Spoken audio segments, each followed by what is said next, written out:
Bismillahirrahmanirrahim. Assalamualaikum warahmatullahi ta'ala wabarakatuh.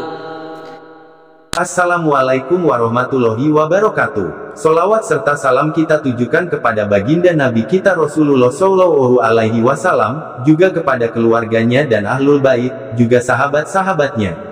Asyhadu alla ilaha illallah wa asyhadu anna Muhammadan abduhu was rasulullah. Sahabat Asyabur Islam, semoga kita selalu diberi kemudahan dalam segala urusan-urusan di dunia dan di akhirat. Amin, amin, ya robbal alamin. Al-Kisah. Konon dikisahkan bahwa pada zaman Rasulullah ada seorang pemuda yang bernama Alqamah. Dia seorang pemuda yang giat beribadah, rajin sholat, banyak puasa dan suka bersedekah.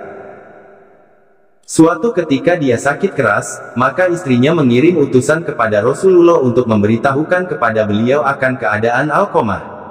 Maka, Rasulullah pun mengutus Ammar bin Yasir, Suhaib Ar-Rumi dan Bilal bin Rabah untuk melihat keadaannya. Beliau bersabda, "Pergilah ke rumah Alqamah dan talkinlah untuk mengucapkan la ilaha illallah." Akhirnya mereka berangkat ke rumahnya, ternyata saat itu Alqamah sudah dalam keadaan nazah. Maka segeralah mereka mentalkinnya, namun ternyata lisan Alqamah tidak bisa mengucapkan la ilaha illallah. Langsung saja mereka laporkan kejadian ini pada Rasulullah. Maka Rasulullah pun bertanya, apakah dia masih mempunyai kedua orang tua? Ada yang menjawab, ada wahai Rasulullah, dia masih mempunyai seorang ibu yang sudah sangat tua renta. Maka Rasulullah mengirim utusan untuk menemuinya, dan beliau berkata kepada utusan tersebut, katakan kepada ibunya Alqamah, jika dia masih mampu untuk berjalan menemui Rasulullah maka datanglah, namun kalau tidak, maka biarlah Rasulullah yang datang menemuimu. Tatkala utusan itu telah sampai pada ibunya Alqamah dan pesan beliau itu disampaikan, maka dia berkata, sayalah yang lebih berhak untuk mendatangi Rasulullah. Maka, dia pun memakai tongkat dan berjalan mendatangi Rasulullah. Sesampainya di rumah Rasulullah, dia mengucapkan salam dan Rasulullah pun menjawab salamnya. Lalu Rasulullah bersabda kepadanya, wahai ibu Alqamah, jawablah pertanyaanku dengan jujur, sebab jika engkau berbohong, maka akan datang wahyu dari Allah yang akan memberitahukan kepadaku, bagaimana sebenarnya keadaan putramu Alqamah. Sang ibu menjawab, wahai Rasulullah, dia rajin mengerjakan salat, banyak puasa dan senang bersedekah. Lalu Rasulullah bertanya lagi, lalu apa perasaanmu padanya? Dia menjawab, saya marah kepadanya wahai Rasulullah. Rasulullah bertanya lagi, kenapa? Dia menjawab, wahai Rasulullah, dia lebih mengutamakan istrinya dibandingkan saya dan dia pun durhaka kepadaku. Maka, Rasulullah bersabda, sesungguhnya, kemarahan sang ibu telah menghalangi lisan Alqamah, sehingga tidak bisa mengucapkan syahadat. Kemudian beliau bersabda, wahai Bilal, pergilah dan kumpulkan kayu bakar yang banyak. Si ibu berkata, wahai Rasulullah, apa yang akan engkau perbuat? Beliau menjawab, saya akan membakarnya di hadapanmu.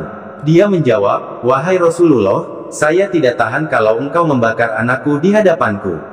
Maka, Rasulullah menjawab, wahai ibu Alqamah, sesungguhnya azab Allah lebih pedih dan lebih langgeng, kalau engkau ingin agar Allah mengampuninya, maka relakanlah anakmu Alqamah, demi zat yang jiwaku berada di tangannya, salat, puasa dan sedekahnya tidak akan memberinya manfaat sedikitpun selagi engkau masih marah kepadanya. Maka dia berkata, wahai Rasulullah, Allah sebagai saksi, juga para malaikat dan semua kaum muslimin yang hadir saat ini, bahwa saya telah ridho pada anakku Alqamah. Rasulullah pun berkata kepada Bilal, wahai Bilal, pergilah kepadanya dan lihatlah apakah Alqamah sudah bisa mengucapkan syahadat ataukah belum. Barangkali ibu Alqamah mengucapkan sesuatu yang bukan berasal dari dalam hatinya, barangkali dia hanya malu kepadaku. Maka, Bilal pun berangkat, ternyata dia mendengar Alqamah dari dalam rumah mengucapkan la ilaha illallah.